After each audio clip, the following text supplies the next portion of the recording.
You have Cori Bush, big fan of defund the police, loves defunding the police, is all about it.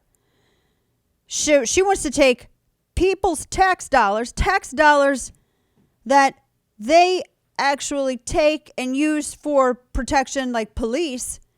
She wants those tax dollars for her private security, but she doesn't want people to have their own protection.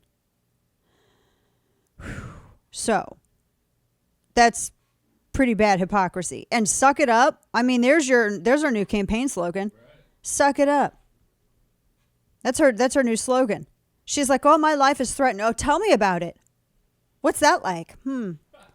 Hey, you know what? Maybe tell some of the St. Louis City residents that are forced to deal with the crime brought on by coddled repeat offenders who live off the indulgence of corrupt prosecutors and weak judges. Why don't you tell me about it? I could see the arch from my house when I lived in St. Louis City. I had a drug den down the road from me. Whenever the kids were outside, nobody would let their kids play outside unless I was outside because everybody knew I was packing. And I will say that the drug dealers at the drug den down the street, when they saw me outside, they would not drive down the street. They would literally drive around the block and stay down at the other end of the street. Not kidding. Like the kids knew if they were out there playing anything, if they were out there playing ball, they were out there riding their bikes or skateboards or whatever, you don't go past a certain house and get too far down on that street. Nice area, but that's just the reality. It was the reality living in the city.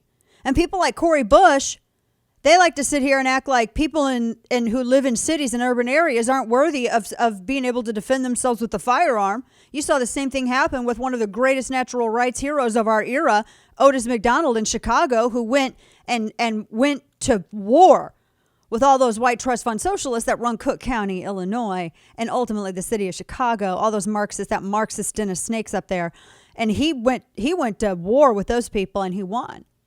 That was a great compliment right on the heels of Heller. McDonald v. Madigan. I mean, that was about being able to defend yourself and your right to bear arms for your own personal security. Now, Cori Bush is one of those people who doesn't think that people in St. Louis should be able to defend themselves. And she also wants to reduce officers on the ground.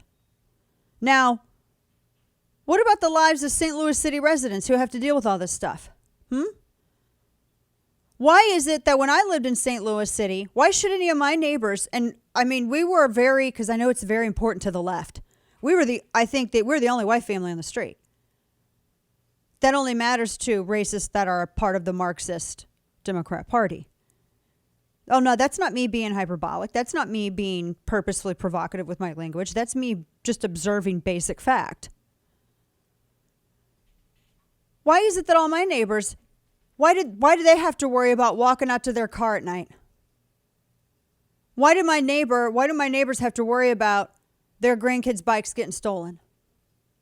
Why do they have to worry about vandalism at the restaurant 2 blocks over, where they like to sometimes go and have a beer, maybe a glass of wine after work? Why do they got to worry about that? Why did my other neighbor have to get pistol whipped in front of his house after he pulled a long shift working at a bar in Soulard, coming back, because we lived in McKinley, coming back to McKinley Heights? Why did he have to get pistol whipped in the street by a repeat violent offender who gets wrist slaps from weak judges and charges dropped by corrupt prosecutors? Why every single day those people that live in St. Louis City, they have to worry about their lives. Oh, but you know what though? Cori Bush is saying that her life is more important. See, something magical happens to you once you are elected to government. Y'all know that? Something magical happens. You want to know what the magical thing is that happens? You become more special. Your life isn't forfeit, but everyone else's is, depending on however it best suits you. Spoken like a true tyrant. Well done. Isn't the point when you are, as an activist, you become like the very thing that you protest? Isn't that when you jump the shark? Let's ask Cori Bush for comment. All these people that live in St. Louis City that have to deal with, they're worrying about their lives every single day. No, she doesn't believe in defunding the police. She's a limousine socialist. She just thinks that government people are more special than the people that they were elected to represent. And I want you all to remember that as you keep paying your taxes And watch as this woman demands that your tax dollars be diverted from the things that you entered into an agreement with the city to pay, and instead it goes towards her private security. That's what all of this is from these entitled people. It's class warfare. It doesn't matter about your ethnicity. It's class warfare. These people get into government and they think that they are better than you. They think that they are more entitled to the finer things of life. They think that they should get private details for a stupid swearing-in ceremony at Harris Stowe, for the love. Come on. This woman would have been my representative. That meant if I still lived there, I'd have to be out there protesting on the daily.